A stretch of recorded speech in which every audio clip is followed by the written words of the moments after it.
Hello friends, welcome to Gargi classes. Date आज की 20 नवंबर 2020 और देख लेते हैं इंपॉर्टेंट आर्टिकल्स इंडियन एक्सप्रेस के एडिटोरियल और आइडिया पेज से। एडिटोरियल पेज पे दो इंपॉर्टेंट आर्टिकल्स है। पहला आर्टिकल देखेंगे कि किस तरीके से दिल्ली में सेकेंड वेव ऑफ कोविड-19 आई है और दिल्ली गवर्नमेंट के साथ में सेंट्रल गवर्नमेंट मिलके किस तरीके से टैकल करने के लिए आगे रेडी है और क्या क्या चीज़ें अभी तक सीखी जा चुकी है जिनका यूज़ अभी किया जाएगा इस सेकेंड वेव ऑफ कोविड-19 को टैकल करने में। ठीक है, देखेंगे ये आर्टिकल बंगाल की पॉलिटिक्स से रिलेटेड है। ये आर्टिकल केरला में जो लोकल पोल मतलब कम्युनिटी लेवल पे जो पोलिंग होने वाली है उससे रिलेटेड है, बिल्कुल काम का नहीं है। ये आर्टिकल बिल्कुल काम का नहीं है हमारा। ये आर्टिकल काम का है जिसमें एलओसी पे अभी जो सीज़ फायर वायलेशन हुआ है पाकिस्तान की तरफ से उसके क्या एक तरीके से क्या मायने हैं अपने आप में वो जानने की कोशिश करेंगे। तो दो आर्टिकल इस पेज से। फिर देखते हैं आइडिया पेज पे। तो ये आर्टिकल बिल्कुल काम का नहीं है। ये आर्टिकल जुडिशरी की फंक्शनिंग से रिलेटेड है। इसमें कुछ भी नया पॉइंट नहीं है, जो ऑलरेडी हम डिस्कस कर चुके हैं उन्हीं पॉइंट्स को कहीं ना कहीं रिपीट किया जा रहा है, कुछ नया नहीं है, तो ये भी डिस्कस नहीं करेंगे। ये article east Asia summit, ASEAN और इंडिया, इस तरीके से डिफरेंट एंगल्स में हम समझने की कोशिश करेंगे कि ईस्ट एशिया समिट अपने आप में कैसे इंपॉर्टेंट है हमारे लिए। ठीक है, तो इस तरीके से तीन आर्टिकल्स आज डिस्कस करेंगे। तो चलिए स्टार्ट करते हैं डिस्कशन। फर्स्ट आर्टिकल है फाइटिंग स्मार्टर। ठीक है, अभी आप देख रहे हो कोविड-19 इन्फेक्शन केसेस पिछले 3 हफ्तों में दिल्ली में लगातार बढ़ते चले जा रहे हैं और चैलेंज जो है वो लगातार बढ़ता चला जा रहा है दिल्ली एडमिनिस्ट्रेशन के लिए। उसमें एक तरफ देखोगे लाइव्स की बात है, तो दूसरी तरफ आप देख रहे हो लाइवलीहुड। इसके बीच में बैलेंस बनाना अपने आप में बहुत चैलेंजिंग हो रहा है। क्यों? अगर कोविड-19 टैकल नहीं हुआ तो लोगों की लाइव्स के लिए ज़्यादा खतरनाक साबित हो सकता है, और अगर आपने टैकल करने के लिए लॉकडाउन जैसी अगर सिचुएशन फिर से मतलब लॉकडाउन जैसे इंस्ट्रूमेंट्स फिर से अप्लाई कर दिए तो लाइवलीहुड की प्रॉब्लम हो जाती है। तो कहने का मतलब दोनों में एक बैलेंस बनाना अपने आप में दिल्ली गवर्नमेंट के लिए बहुत ज़्यादा मुश्किल है। ठीक है, दिल्ली गवर्नमेंट ने अभी कल आपको पता होगा अरविंद केजरीवाल जी आए थे प्रेस कॉन्फ्रेंस में, तो उन्होंने डिक्लेयर कर दिया कि लॉकडाउन हम इम्पोज करने के लिए बिल्कुल रेडी नहीं है, ना लॉकडाउन इम्पोज किया जाएगा। ठीक है, जबकि ये कहा है कि हाँ आने वाले टाइम पे नंबर ऑफ टेस्ट हैं वो इंक्रीज़ कर दिए जाएंगे, कॉन्टैक्ट ट्रेसिंग को इम्प्रूव किया जाएगा और इसके साथ में हेल्थ इंफ्रास्ट्रक्चर को भी बेटर किया जाएगा, स्केल अप किया जाएगा। सेंटर ने भी अपना सपोर्ट जो है वो नेशनल कैपिटल रीजन में सपोर्ट आगे बढ़ाया है कि कैसे भी करके हम बिना किसी लॉकडाउन अप्लाई किए इस पूरी सेकेंड वेव ऑफ कोविड-19 को टैकल कर सके। बट एक्सपर्ट्स हैं वो ब्लेम कर रहे हैं कि जो करंट सर्ज है वो क्राउडिंग इन मार्केट की वजह से हुआ है। और एक बात ये भी है कि वाकई में ये जो जैसे कि फेस्टिव सीजन गया है अभी और कंटेनमेंट मेथड में जो कहीं ना कहीं दिल्ली की गवर्नमेंट ने कहीं ना कहीं रियायत बरती, उसी की वजह से कहीं ना कहीं ये केसेस फिर से बढ़ा है। क्योंकि ये तो पहले से था डाउट कि वाकई में आने वाले टाइम पे जैसे ही फेस्टिव सीजन आती है मास गैदरिंग शुरू हो जाएगी तो लोगों में एक वो होती है ना रेकलेसनेस आ जाएगी कि वो लापरवाही करना शुरू कर देंगे, तो उसका रिजल्ट ही है ये। तो ये दिल्ली गवर्नमेंट ने इस चीज़ को अर्ली साइंस को प्रॉपर नहीं स्टडी किया, इसलिए कहीं ना कहीं क्रिटिसिज्म का सामना भी करना पड़ रहा है गवर्नमेंट को, और ये वाजिब भी बात है। दूसरा, आप देखोगे फेस्टिव सीजन थी, इसी की वजह से कहीं ना कहीं अब ये मेडिकल एमिनिटीज़ भी देखोगे वो भी कहीं ना कहीं थोड़ी बहुत कम थी। अब कल जा कर के आपको न्यूज़ पता होगी वैसे कि दिल्ली गवर्नमेंट ने प्राइवेट हॉस्पिटल्स में 60% के लगभग, मुझे जहाँ तक ध्यान है 60% के लगभग बेड्स को रिजर्व किया है कोविड-19 पेशेंट्स के लिए, क्योंकि सर्ज देखा जा रहा है कोविड-19 पेशेंट्स पे।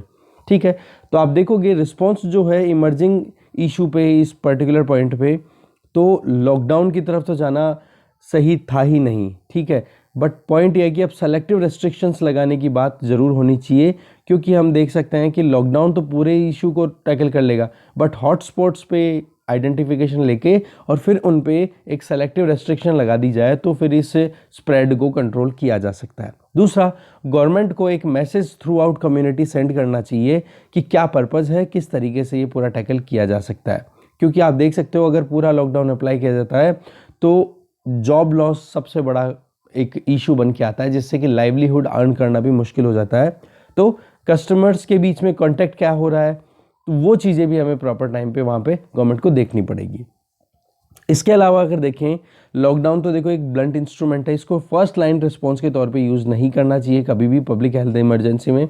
हाँ, 4 महीने पहले हमने क्यों किया था, क्योंकि 4 महीने पहले हमारे पास में ज़्यादा नॉलेज नहीं था कि ये वायरस किस एटीट्यूड, किस क्या बिहेवियर है, कहाँ पर ये मतलब ज़्यादा फैलेगा, कहाँ पर नहीं फैलेगा, उन सारी चीज़ों के बारे में हमारे पास में 4 महीने पहले ज़्यादा नॉलेज नहीं था। बट आज अगर हम देखें तो हमने बहुत कुछ सीख लिया है, ठीक है।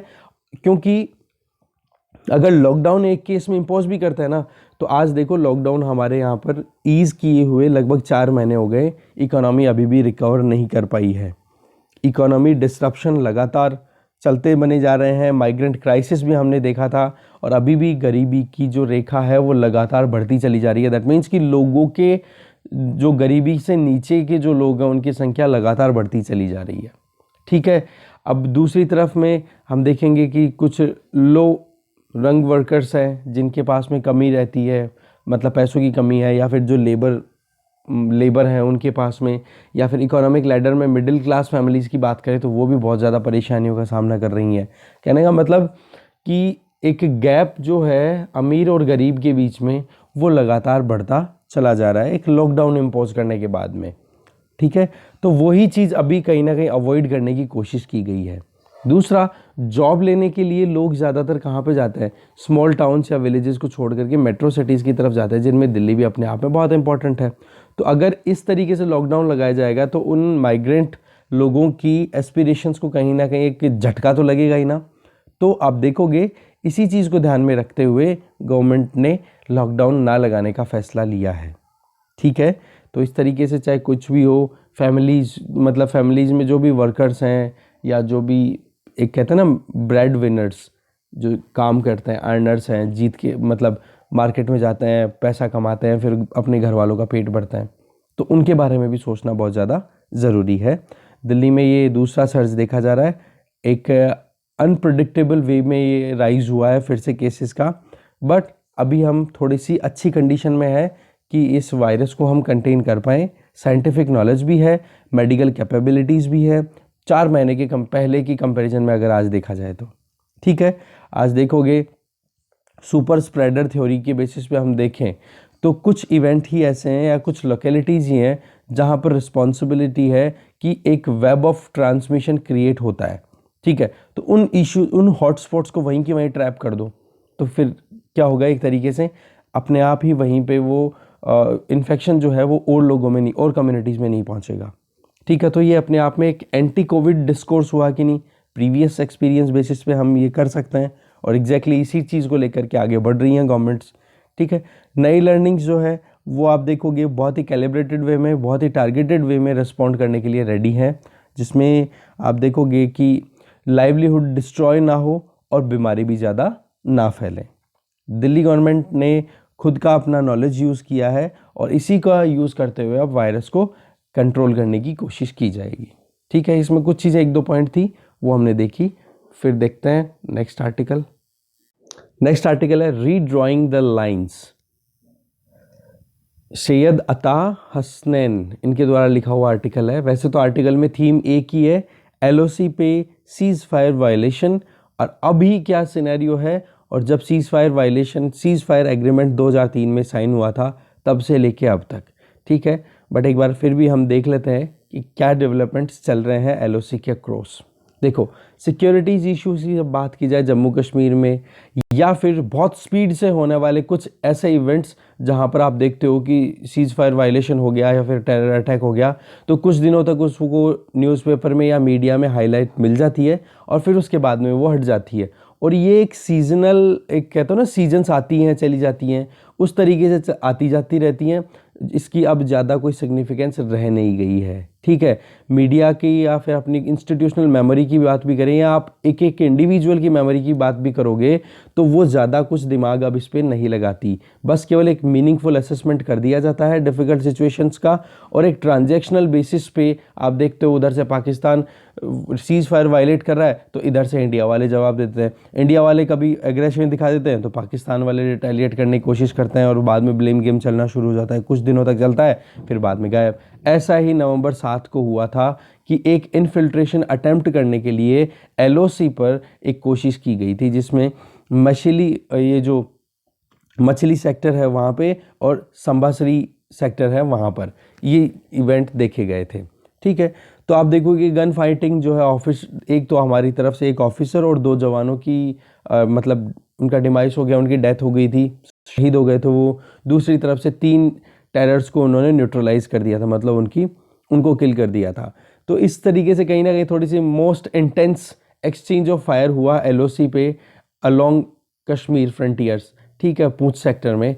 तो वहाँ देखोगे कि कंटिन्यू हम बार बार सुनते रहते हैं कि सीज़ फायर वायलेशन हो रहा है भाई, सीज़ फायर वायलेशन हो रहा है। इसके बारे में बातचीत तो देखो नवंबर 2003 में हो गई थी और साइन भी हो गए थे, बट आप देखोगे ये अभी केवल टैटर्स में ही है, मतलब केवल स्क्रैप में पड़ा हुआ एग्रीमेंट है, जिसको ना तो पाकिस्तान मानने की कोशिश कर रहा है और ना फिर इंडिया। अब क्या है, पिछले 4-5 सालों में जब से एनडीए गवर्नमेंट आई है तब से इंडिया ने भी अपनी तरफ से पूरी कोशिशें की है कि अब जवाब पत्थर का जवाब पत्थर से ही दिया जाए, मतलब या ईंट का जवाब पत्थर से दिया जाए, ये मान के चलो आप, ठीक है।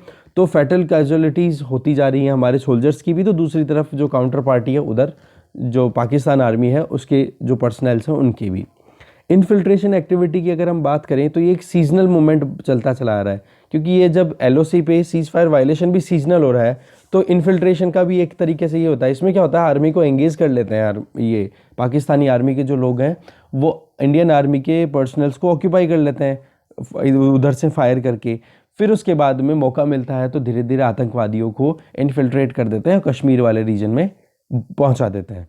पहले तो क्या था कि 2000 के लगभग 20 साल पहले की अगर बात की जाए तो हर एक साल 2000 के लगभग इन्फिल्ट्रेट्स जो थे, मतलब आतंकवादियों को इन्फिल्ट्रेट कर दिया जाता था पाकिस्तान की तरफ से।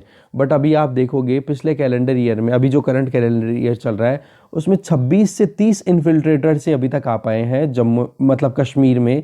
तो अपने आप में देख सकते हो इंडिया में अब एंट्री कितना मुश्किल है as compare to 20 years ago, ठीक है। इसके अलावा हम देखेंगे केरन सेक्टर में भी 1 अप्रैल को क्या हुआ, ये ज़्यादा इतना कुछ काम की नहीं है डिटेल, मेन चीज़ जो थी ये क्रक्स है ये ऊपर वाला इस पैराग्राफ में कि 26 से 30 इन्फिल्ट्रेटर्स ही अभी एंटर हो पा रहे हैं, ठीक है। आप देखोगे हमारे यहाँ पे कि कितना मतलब ज़्यादा तरीके से गवर्नमेंट ऑफ इंडिया ने अपनी तरफ से वहाँ पर डिप्लॉयमेंट किया हुआ है सिक्योरिटी पर्सनल्स का। दूसरी तरफ आप देखोगे हिंटरलैंड वाले रीजन में, मतलब अंदरूनी जो क्षेत्र हैं कश्मीर के, वहाँ पर भी टेररिस्ट को न्यूट्रलाइज करने में लगातार काम किया जा रहा है और लगभग 200 से ज़्यादा टेररिस्ट को अभी तक सीज किया जा चुका है, या फिर उनको न्यूट्रलाइज कर दिया है, उनको मार दिया या पकड़ लिया। इसके अलावा आप देखोगे जो रिक्रूटमेंट हुआ करती थी कश्मीर के यंग लोकल्स की, वो भी आप देख रहे हो कि कहीं ना कहीं डिक्रीजिंग ट्रेंड की तरफ दिखाई दे रहा है, स्पेशली तब जब लोकल टेररिस्ट के फ्यूनरल में इन यूथ को जाने से रोका जा रहा है, ठीक है, क्योंकि वहाँ पर फिर इनका होता है ना एक मोबिलाइजेशन नहीं हो पा रहा, ठीक है। तो इस तरीके से क्या होता है कि उनका माइंड वॉश नहीं होता है या फिर वो रेडिकल सोच की तरफ नहीं जाते। इसके हिसाब से अगर देखें तो लीडरशिप जो है वो वर्चुअली नॉन एग्जिस्टेंट भी है। अगर कश्मीर में हम देखें तो अभी यूटी जब से कन्वर्ट की गई है, यूटी में जब से कन्वर्ट किया गया है कश्मीर को, तब से वहाँ पर लीडरशिप को भी अंडर हाउस अरेस्ट कर रखा है या फिर उनकी पावर को भी बहुत ज़्यादा डिक्रीज़ कर दिया गया है, ठीक है। इसी के हिसाब से आप देखोगे जो सेपरेटिस्ट ग्रुप हुआ करते थे, जो सपोर्ट किया करते थे कहीं ना कहीं पाकिस्तान को या टेरर ग्रुप्स को, उनको भी उनकी सपोर्ट भी नहीं मिल रही है। तो कहने का मतलब सीज फायर वायलेशन जो है वो तो देखो बड़ा है, 2019 में 3168 बार हुआ था, तो वो 4052 बार हो गया 2020 में, ठीक है।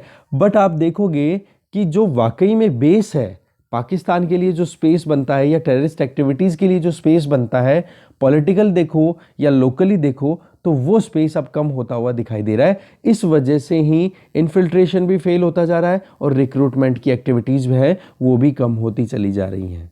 अगर 4 से 5 साल, पिछले 4 से 5 साल पहले की बात करें तो इंटरनेशनल बॉर्डर जो है जम्मू एंड कश्मीर, जम्मू और कठुआ वाले रीजन में, वो भी कहीं ना कहीं अपने आप में अलाइव हो गई। कहने का मतलब कश्मीर का तो हम बात करते ही हैं, अब जम्मू और कठुआ वाले रीजन में भी कहीं ना कहीं पाकिस्तान ने पिछले 4-5 सालों में कोशिश की है और ये करने की कोशिश की है कि कैसे भी करके जम्मू में एक कम्युनल वायलेंस को राइज किया जाए, हिंदू और जो मुस्लिम्स हैं इनके बीच में एक वेज क्रिएट किया जाए और उनके बीच में लड़ाई हो, ठीक है। बट हुआ क्योंकि उन्होंने टारगेट कहाँ किस पे करना कर दिया शुरू, विलेजेस पे। और सबसे इंपॉर्टेंट यहाँ पे चीज़ बता रहे हैं कि उन्होंने कोशिश की है, मतलब पाकिस्तान की आर्मी ने कोशिश की है जम्मू और कठुआ वाले रीजन में उन रीजन्स पे अटैक करने की जिन रीजन्स में मुस्लिम्स रहते हैं और वो मुस्लिम्स जिन्होंने कभी पाकिस्तान को सपोर्ट नहीं किया, जैसे कि उरी में। यहाँ पे राइटर अपना खुद का एक्सपीरियंस बताते हैं कि मैं ब्रिगेड था वहाँ पे, मतलब आई कमांडेड द ब्रिगेड, मैंने ब्रिगेड को कमांड किया वहाँ पे उरी वाले रीजन में। तो आप वहाँ पर जो मुस्लिम्स रहते हैं ना, वो पेट्रियोटिक हैं, वो मतलब देश के लिए जाना मतलब ज़्यादा टिल्टेड रहते हैं एज़ कम्पेयर टू पाकिस्तान। तो वो पहाड़ी कम्युनिटी है ना, उसके ऊपर अटैक किया जाता है पाकिस्तान के द्वारा। पिछले 5 सालों से ये एक नया ही ट्रेंड निकल के आया है। उरी अटैक का हमें पता ही है, उरी तो मूवी बन चुकी है। तो आप देखोगे इस तरीके से कि पाकिस्तान हर एक तरीके से, जो कहता है ना शाम दाम दंड भेद, कुछ भी तरीके से अपना काम करना, ठीक है, उसमें लगा हुआ है। हाँ, ये बात सच है कि अभी टेररिस्ट की क्वालिटी जो है या फिर क्वांटम है, वो कहीं ना कहीं आप देखोगे तो पाकिस्तान की एक्टिविटीज़ के बेसिस पे ही चलता रहता है, पर वो भी कहीं ना कहीं एक टर्बुलेंस का सामना करता हुआ दिखाई दे रही है। और वो ये जो डिस्टर्बेंस है ना टेररिस्ट एक्टिविटीज़ का, अब इस तरीके से अगर चलता रहा तो ज़्यादा लंबा नहीं चलने वाला है। 1990-91 की अगर बात की जाए तो इसी तरीके की एक क्वेंडरी का सामना करना पड़ा था। क्वेंडरी का मतलब यहाँ पे होता है डिफ़िकल्ट सिचुएशंस का सामना करना पड़ा था। लोकल रेजिस्टेंस, मतलब लोकल लोगों ने जब कैंपेन स्टार्ट कर दिया था अपने आप में कि भाई हम तो यहाँ पर किसी भी तरीके से स्टेबिलिटी नहीं आने देंगे, हमें तो सेपरेट होना है। क्योंकि 90s में सेंट्रल गवर्नमेंट भी देखो वीक थी इंडिया की, क्योंकि उस टाइम पे आपको पता होना चाहिए 1990 से लेकर के 1999 तक कोई भी स्टेबिलिटी नहीं आई थी सेंट्रल गवर्नमेंट में। अलायंस को कोalition गवर्नमेंट्स बनना शुरू हो गई थी, ठीक है। दूसरा, 1990 के टाइम पे आपको पता अफगानिस्तान की तरफ से भी फॉरेन मुजाहिदीन हैं, वो भी एंटर होने लग गए थे। अब आप देखोगे कि 1996 आते आते लगातार, मतलब जैसे फ्रीली आप अगर किसी एक स्टेट यूपी से अगर एमपी में जा सकते हो, इतना ओपनली वहाँ पर आना जाना रहता था इन मुजाहिदीन्स का, ठीक है। तो आज देखोगे वो जो पाइपलाइन है ना जिसके थ्रू वो आना जाना करते थे, जो उनके रूट हुआ करते थे, वो लगभग सूखी पड़ चुकी हैं। क्योंकि वहाँ पर अब जो आर्म्ड पर्सनल्स हैं इंडिया की तरफ से, उनकी जो डिप्लॉयमेंट है वो बहुत ज़्यादा इंक्रीज़ कर दी गई है। कहने का मतलब टाइम बहुत ज़बरदस्त तरीके से चेंज हो गया और आज इंडिया थोड़ा सा अपर हैंड में है। तो अभी करंट सिचुएशन देखें तो ना तो फॉरेन मुजाहिदीन अवेलेबल है कश्मीर, जम्मू कश्मीर की लैंड पे, ना ही पाकिस्तान में जो लॉन्च पैड थे जहाँ से इन फाइटर्स को या फिर टेररिस्ट्स को वहाँ से लॉन्च किया करता था, वो भी अब कहीं ना कहीं डाउन होते चले जा रहे हैं। क्योंकि इंडियन आर्मी ने जो एयर स्ट्राइक किया, जो हमने पूरा देखा कि किस तरीके से अभी ऑपरेशंस कंडक्ट किए गए थे, तो उसकी वजह से वहाँ पर टेररिस्ट एक्टिविटीज़ को ज़्यादा ओपनली कर नहीं पा रहा है पाकिस्तान, या फिर नंबर ऑफ़ टेररिस्ट उनके पास में कम पड़ रहे हैं। दूसरी तरफ से आप देखोगे डेस्परेशन तो बहुत ज़्यादा है एलओसी के अक्रॉस में, इसीलिए कहीं ना कहीं जम्मू एंड कश्मीर वाले रीजन में एक प्रॉक्सी वॉर लगातार बनाए हुए हैं। राष्ट्रीय राइफल्स का डिप्लॉयमेंट अगर हम देखें तो वो भी लगातार बनता चला जा रहा है, जहाँ पे सीआरपीएफ जैसी जो हमारी पैरामिलिट्री फोर्सेज हैं वो रेडी हैं, एनी टाइम अलर्ट हैं, तो उनको साथ में उनका साथ दे रही है अभी जम्मू कश्मीर की पुलिस, जो कि आप देख सकते हो रीडाउटेबल है। मतलब उनका भी रोल अब बहुत हद तक बढ़ गया है। जब से यूटी बनी है ना, उसके बाद में जम्मू एंड कश्मीर पुलिस के जो पर्सनल्स हैं या फिर जो भी हैं, वो सारे सेंट्रल गवर्नमेंट के एम्प्लॉय हो गए। अब सेंट्रल गवर्नमेंट उनको बहुत ज़बरदस्त तरीके से हाइक देती है, चाहे वो किसी भी तरीके से सैलरी पेमेंट की बात करो या कुछ भी इश्यूज़ है, उनको सीधा सेंट्रल गवर्नमेंट से कनेक्शन हो गया। तो सेंट्रल गवर्नमेंट का एडमिनिस्ट्रेशन में अपर हैंड आ गया इस केस में। तो इस वजह से आप देख सकते हो जम्मू कश्मीर भी अब तो कहीं, जम्मू कश्मीर की पुलिस भी अब तो बहुत स्ट्रांगली सपोर्ट करती हुई दिखाई दे रही है। नहीं पहले तो क्या पता हल्का सा वीक हो, या फिर वहाँ पर जो ऑलरेडी जो एग्जिस्टिंग लीडरशिप जो थी वो कहीं ना कहीं वीक बना के रखती थी या पुलिस को अपने अंडर में रखती थी, तो पुलिस इतना ज़्यादा ओपनली काम नहीं कर पाती थी। अब पुलिस सीधा सेंट्रल गवर्नमेंट के अंडर में। इसी तरीके से आप देखोगे नॉर्दर्न रीजन में चाइना की जो पीएलए है, उन्होंने भी बहुत कोशिश की थी कि कैसे भी करके इंडिया की आर्मी के अगेंस्ट में जाकर के कॉर्शियस स्टेप ले लें और इंडिया को कहीं ना कहीं एक कहते हैं ना कि उसकी इंटरनेशनल इमेज को डाउन करें। 2014 के बाद में लगातार 2017 में हमने देखा डोकलाम वाला इशू भी हुआ था, और अब देख लो ये ईस्टर्न लद्दाख में भी अभी कंटिन्यू स्टैंड ऑफ चल रहा है। तो इस चीज़ में आप देखोगे एक तरफ तो चाइना है, दूसरी तरफ पाकिस्तान है। तो पाकिस्तान और चाइना के बीच में तो कॉल्यूजन हम वैसे ही जानते हैं कि दोनों के बीच में कितनी ज़्यादा यारी दोस्ती चल रही है। तो उस चीज़ का कहीं ना कहीं दोनों के दोनों फ्रंट खोल करके और इंडिया को परेशान करने की कोशिश कर रहे हैं। बट आपको पता होना चाहिए इंडियन आर्मी ने दोनों को बहुत सही तरीके से जवाब दिया है। और इसी का आप देखोगे कि इंडियन आर्मी के रिस्पॉन्स को देखते ही ये एक एम्बेरसमेंट का कारण बन गई है पाकिस्तान आर्मी के लिए। और अब पाकिस्तान आर्मी का जो वहाँ की पॉलिटिक्स में जो अपर हैंड है या पाकिस्तान की गवर्नेंस में जो अपर हैंड है, उसके खिलाफ पाकिस्तान में एक मूवमेंट चल पड़ा है जिसमें अपोजिशन पार्टीज़ के लीडर पाकिस्तान डेमोक्रेटिक मूवमेंट के नाम से चल रहे हैं और कैसे भी करके पाकिस्तान आर्मी का जो हैंड है उसको रिमूव करना चाहते हैं गवर्नेंस से। दूसरी तरफ हम देखें, ये अपने आप में एक कॉम्प्लेक्स टाइम है, स्पेशली तब जब इंटरनेशनल जियोपॉलिटिक्स में बहुत सारे चेंजेस देखे जा रहे हैं। यूएसए में आप देखोगे लीडरशिप चेंज हो गई है, तो चाइना भी अपनी एम्बिशंस को रिन्यू करने की कोशिश कर रहा है। इंडिया अब इमर्जिंग वर्ल्ड ऑर्डर में अपना आप में बहुत इंपॉर्टेंट रोल प्ले करता हुआ दिखाई दे रहा है। जैसे कि यूएसए के स्टेट डिपार्टमेंट की न्यूज़ आप फ्रंट पेज पे देखो, जिसमें क्या बोला गया है कि चाइना इंडिया को एक राइवल की तरह देख रहा है, इंडिया के राइज को। पाकिस्तान आप देखोगे तो पाकिस्तान भी कहीं ना कहीं अपनी पार्टनरशिप को इंक्रीज करने की कोशिश कर रहा है और चाइना के साथ तो ऑलरेडी है ही। कहने का मतलब जम्मू कश्मीर और लद्दाख वाले रीजन में डिस्टर्बेंस क्रिएट करने के लिए हमारे दोनों दुश्मन एनी टाइम हर एक चीज़ को करने के लिए रेडी हैं। ठीक है, अब हम इंडिया की तरफ से देखें तो चाहे चाइना से हो चाहे पाकिस्तान से हो, हमने दोनों तरफ से बहुत बढ़िया तरीके से परफॉर्म किया है और आज हमारा इंटरनेशनल रोल भी है वो भी एनहेंस्ड है। आज यूएसए से हमारा अलायंस है। Future standing point of view से भी देखें तो आज हम वीक नहीं है, फ्यूचर में अच्छा फ्यूचर हम एस्पायर कर सकते हैं और डेफिनेटली गेन भी करेंगे। ठीक है, अब स्ट्रेटेजिक अफेयर्स की बात करें तो हमारी एबिलिटीज़ है वो इन कॉम्प्लेक्स इश्यूज़ को भी टैकल करने में कहीं ना कहीं अच्छी बनती चली जा रही है। चाहे वो एलओसी हो चाहे फिर एलएसी हो, हम हर एक चीज़ को देखें तो बहुत सारी ऐसी डॉट्स हैं, बहुत सारे ऐसे इवेंट्स हैं जिनको अगर ड्रॉ करें तो केवल एक ही चीज़ समझ में आती है कि भाई जब ढंग से बात होगी, जब कंसल्टेशन होंगे लार्जर पर्सपेक्टिव में, तब जाकर के ये एलएसी और एलओसी के प्रॉब्लम सॉर्ट आउट हो सकते हैं, नहीं तो ये छुटमुट चलते ही रहेंगे। ठीक है, नेक्स्ट आर्टिकल देखते हैं। नेक्स्ट आर्टिकल है partnership in progress. East Asia summit में क्या सिग्नल मिलता है इंडिया को, उसके बारे में देखेंगे। गुरजीत सिंह राइटर है जो कि इंडिया की तरफ से आप देख सकते हो यहाँ पे फॉर्मर एम्बेसडर रहे हुए हैं आसियान में। ठीक है, देखते हैं क्या है ईस्ट एशिया समिट, जो कि हम देखें इंडो पैसिफिक रीजन में करंटली बहुत ही इम्पोर्टेंट समिट होती है, जिसका एनुअल गैदरिंग हुई अभी नवंबर में। लीडर्स आए इस फॉरम में और आए भी कैसे, वर्चुअल प्लेटफॉर्म पे। अभी तक तो क्या था कि आप देख सकते हो कि जो भी मीटिंग्स होती है उनमें इंडिविजुअल जो भी लीडर्स हैं वो इन पर्सनल प्रेजेंस में जाते हैं। अब क्या है कि कोविड-19 की वजह से कहीं ना कहीं ये मीटिंग जो हुई ये वर्चुअल प्लेटफॉर्म पे ही हुई और इसको प्रिजाइड कर रहे थे प्राइम मिनिस्टर ऑफ वियतनाम, जिनका नाम है नगुयेन युआन। ठीक है, नगुयेन युआन फुक।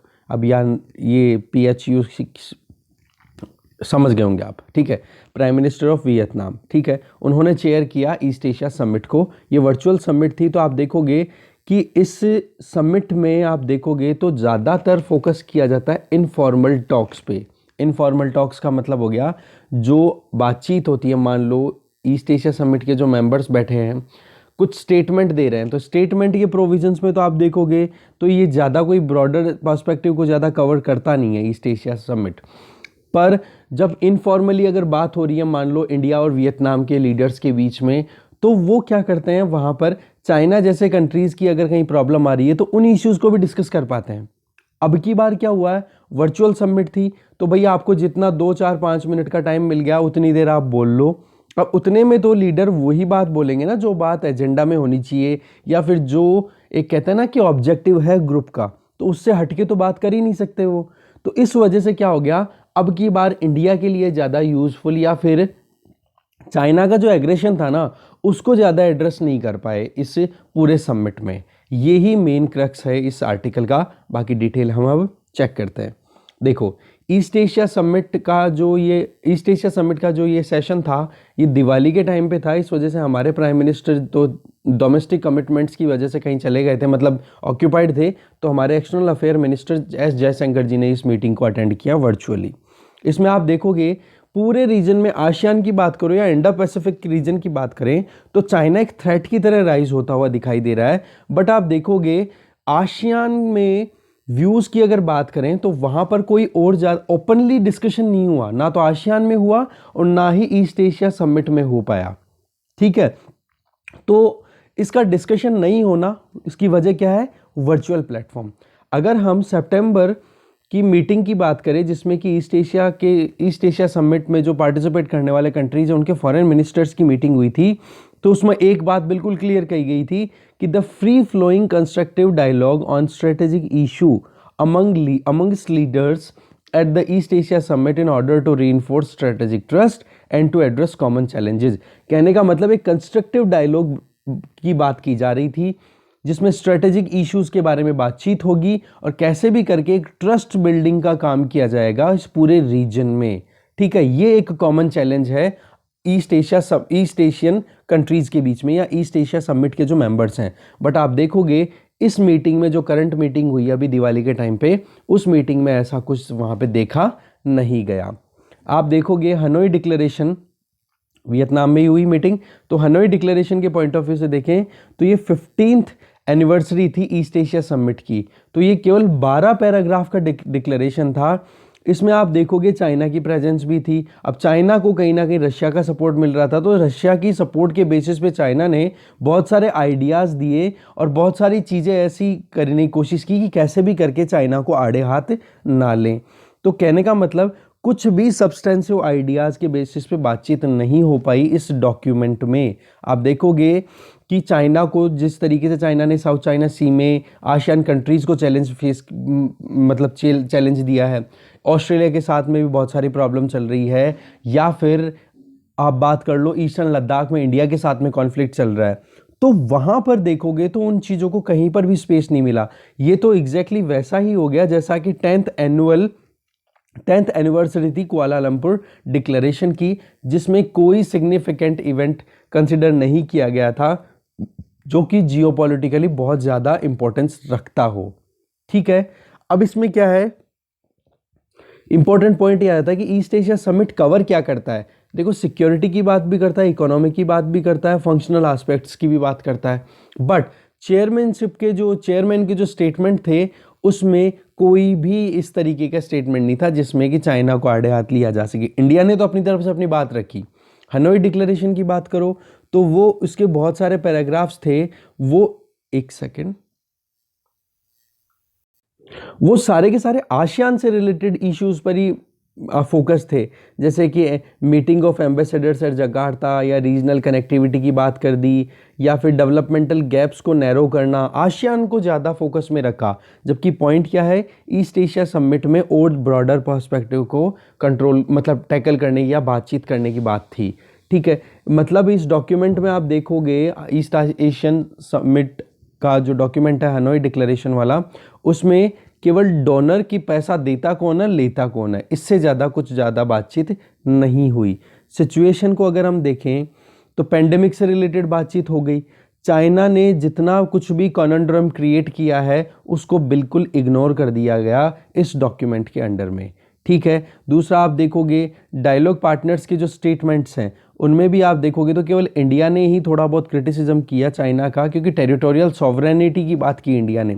बाकी दूसरे जितने भी कंट्रीज थे उन्होंने जो वर्चुअल समिट थी उसके फॉर्मल टाइम में 7-8 जितना मिनट मिला उनको बोलने का, उसमें बिल्कुल भी कंसर्न नहीं राइज किया कि भाई चाइना हमारे यहाँ पर प्रॉब्लम क्रिएट कर रहा है या कुछ और कर रहा है, या फिर किया भी तो हल्का फुल्का थोड़ा बहुत मतलब माइनर लेवल पे किया। तो ट्रेडिशनली अगर देखें तो सिक्योरिटी एस्पेक्ट्स की जो बातचीत होती है ना, वो ईस्ट एशियन समिट में होती है इनफॉर्मल डिस्कशन के बेसिस पे, जो मैं आपको बता चुका हूँ। जैसे आप कोई 5-7 दोस्त हो, कहीं पर जा रहे हो, आपकी कोई एक तरीके से सेमिनार है, तो आपका जब राउंड आया तो आपने बोल दिया, स्टेटमेंट दे दिया, अपना स्पीच दे दिया पोडियम स्टेज पे जा करके। बट आप जब किसी का राउंड चल रहा है तो अगर 5 में से 1 का राउंड चल रहा है तो 4 जने तो नीचे बैठे ही है ना। अब वो 4 जने एक दूसरे से कुछ और इश्यूज भी बात करते हैं। इस तरीके से इनफॉर्मल डिस्कशन के सेगमेंट में ही सिक्योरिटी पर्सपेक्टिव ज़्यादा कवर हुआ करता था, और अब की बार वर्चुअल मीटिंग की वजह से वो चीज़ क्या थी, मिसिंग रही। सही में डॉक्यूमेंट में रीजनल कनेक्टिविटी की बात कर दी, regional economy, maritime sustainability, epidemic को कैसे कंट्रोल किया जाए, रोल ऑफ वुमेन पे कैसे काम किया जाए, आगे क्या क्या।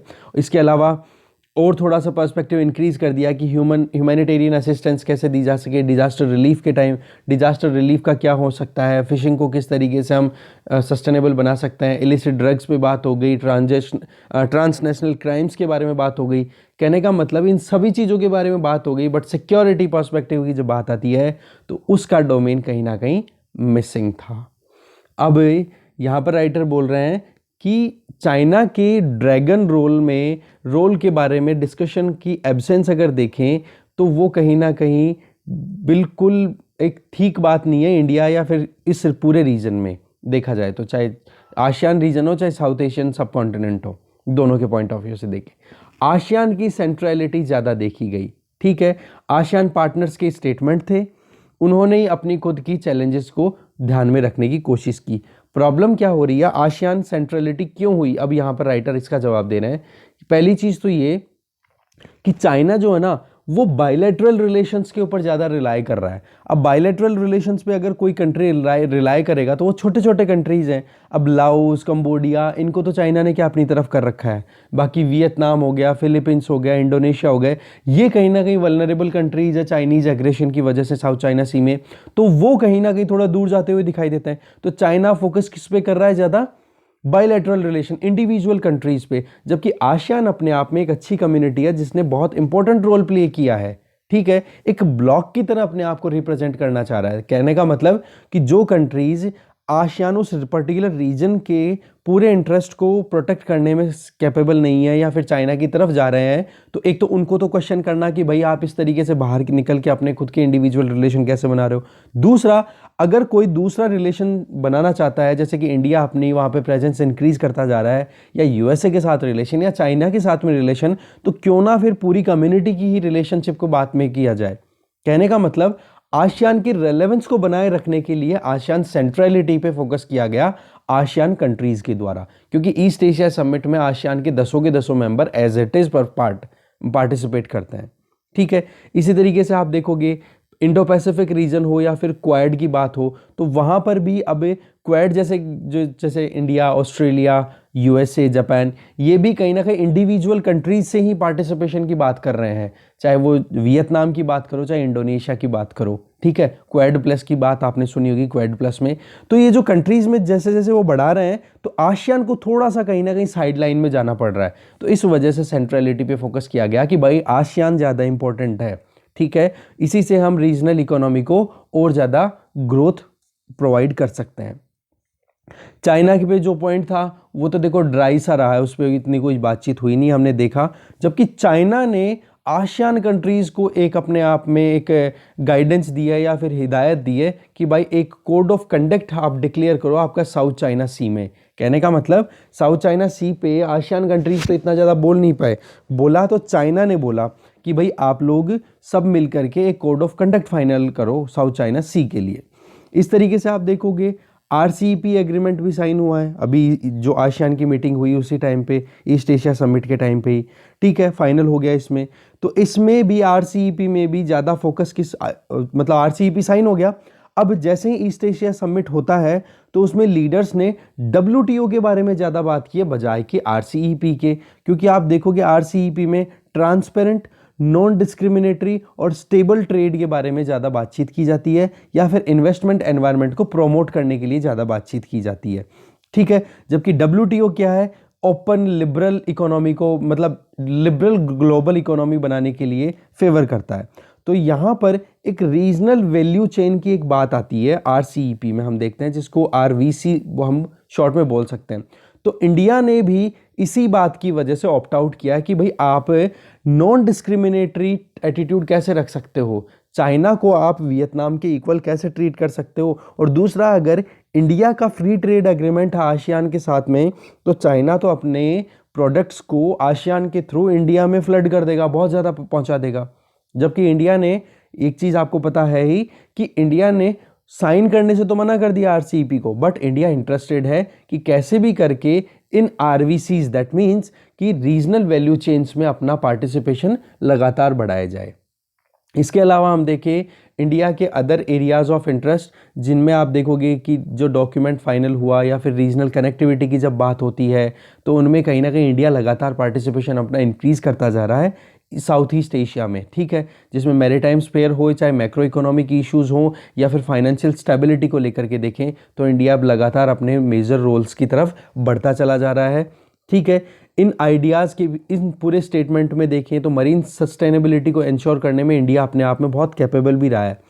दूसरा, mobility of skilled labour and services, इनके लिए भी इंडिया लगातार कोशिश कर रहा है कि कैसे भी करके हमारे यहाँ से सर्विसेज को एक्सपोर्ट कर सकें साउथ ईस्ट एशियन जो कंट्रीज़ हैं वहाँ पर, और लेबर को भी हम यहाँ से बेच सकें स्किल प्रोवाइड करके, जिससे कि ज़्यादा से ज़्यादा रेमिटेंस है, रिलेशनशिप और स्ट्रॉन्ग हो। जैसे कि गल्फ़ कंट्रीज़ के साथ में आज इंडिया के रिलेशन कितने स्ट्रॉन्ग हो गए हैं, वहाँ पर पाकिस्तान जो है वो अपनी इमेज को ख़राब करता ही जा रहा है वहाँ पे। अब यूएई में भी देखो कैसे हीट्स का सामना करना पड़ रहा है पाकिस्तान को। सऊदी अरब ने ऑलरेडी साइड में कर दिया कि भाई तुम तो एक तरफ हो जाओ, ठीक है। अब पाकिस्तान जगह ढूंढता फिर रहा है। अब जो चाइना के साथ में कोलैबोरेशन चल रहा है तो वहाँ पर भी एक तरीके से पाकिस्तान बिका हुआ बराबर है। इतना ज़्यादा इन्वेस्टमेंट करा दिया कि पता नहीं चुका भी पाएगा कि नहीं वो रिटर्न, अपने आप में बहुत मुश्किल है वो चीज़ें।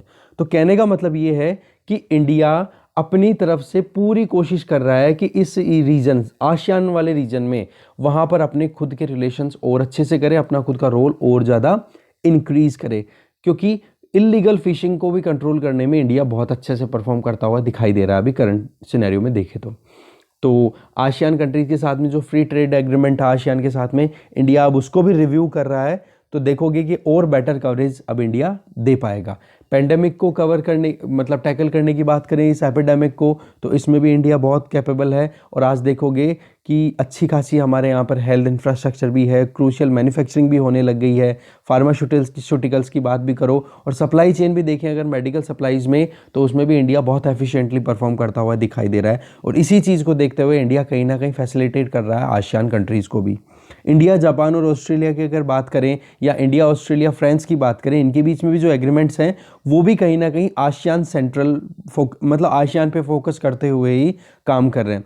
जैसे कि चाइना भी बायलैटरल रिलेशनशिप को ज़्यादा इंक्रीज करने की कोशिश कर रहा है आसियान कंट्रीज़ के बीच में, उसी तरीके से इंडिया भी अभी बायलैटरल रिलेशंस को इंप्रूव करने की कोशिश कर रहा है कि कैसे भी करके अपनी खुद की ओवरऑल कमिटमेंट्स को टुवर्ड्स आसियान कम्युनिटी पूरा कर सके, ठीक है। तो कहने का मतलब ये है कि आसियान के बाद में ईस्ट एशिया समिट और आरसीईपी, ये 3 इंपॉर्टेंट इवेंट हुए हैं अभी साउथ ईस्ट एशियन कंट्रीज़ का इंक्लूजन जिनमें था। और इंडिया ईस्ट एशिया समिट में हमेशा से पार्टिसिपेट करता है जब से बना है, और उसके बाद में आप देखोगे, मतलब बाद में इंट्रोड्यूस कर दिया गया था इंडिया को इस्टेब्लिशमेंट के बाद में। और इसके अलावा आप देखोगे कि आरसीईपी से इंडिया ने विड्रॉ कर लिया है, बट अभी भी ऑब्जर्वर का स्टेटस है इंडिया के पास में, और एक ओपन डोर है इंडिया के पास में, वो कभी भी ज्वाइन करना चाहे तो कर सकता है, ठीक है। तो डिस्कशन यही खत्म होता है। Thank you very much for watching this video.